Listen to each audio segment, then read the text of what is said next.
Halo, Bapak Ibu calon guru penggerak.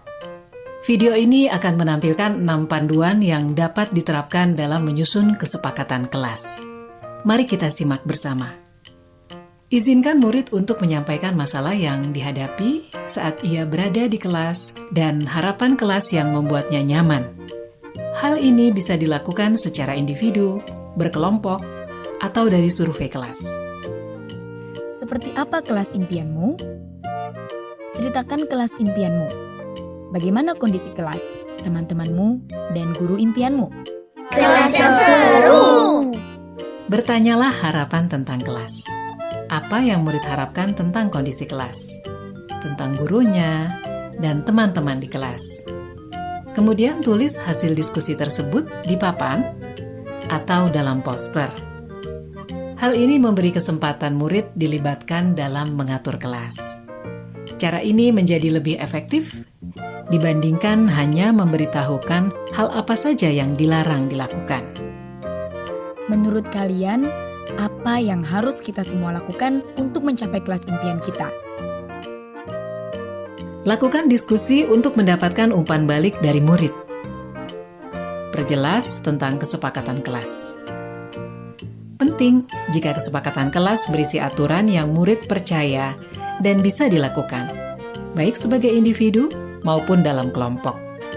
Pastikan bahwa semua daftar memang diperlukan dalam proses belajar mengajar. Jika ada yang terlewati, pandu murid untuk menambahkan tujuan lain yang terlupakan atau menghapus tujuan yang tidak utama. Buatlah poster atau tabel yang menampilkan kesepakatan kelas yang disetujui di akhir. Kesepakatan kelas dibuat dapat berupa panduan tingkah laku, berupa kata yang positif. Misalnya, jangan berlari, berubah menjadi berjalan dengan hati-hati. Hindari kata jangan dan dilarang. Pada poin pertama, murid sepakat saling mendengarkan antara guru dan murid. Guru bisa menuliskan berupa gambaran tingkah laku yang diharapkan dari kesepakatan. Misalnya, kami, guru dan murid yang saling menyayangi. Buatlah penekanan pada sifat positif dalam kesepakatan kelas tersebut, yaitu saling menyayangi. Pada poin kedua, murid sepakat. Murid aktif dan semangat saat belajar. Guru bisa menuliskan berupa gambaran tingkah laku yang diharapkan dari kesepakatan. Misalnya, kami murid yang semangat belajar. Buatlah penekanan pada sifat positif dalam kesepakatan kelas tersebut, yaitu semangat.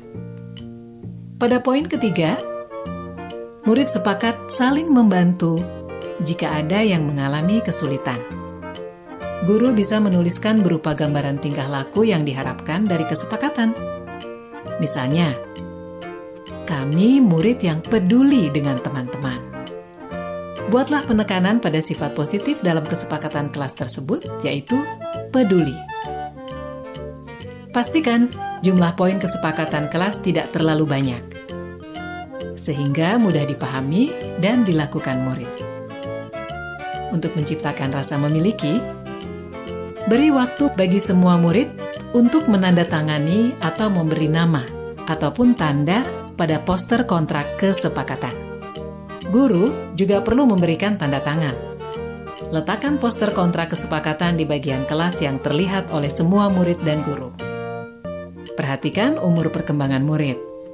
Untuk murid PAUD, bisa memberikan cap tangan untuk tanda menyepakati kesepakatan kelas.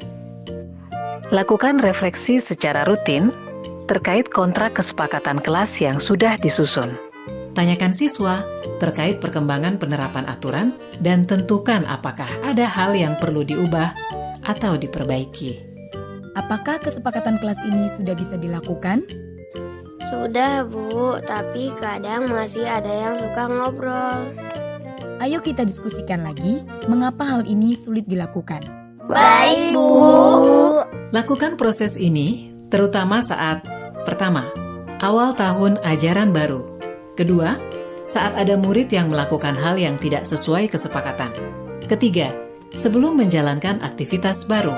Keempat, ketika awal masuk sekolah setelah libur panjang. proses ini tidak akan pernah berhenti dan akan selalu dikembangkan. Seperti proses belajar yang terus berlangsung selama kita hidup. Semangat mencoba!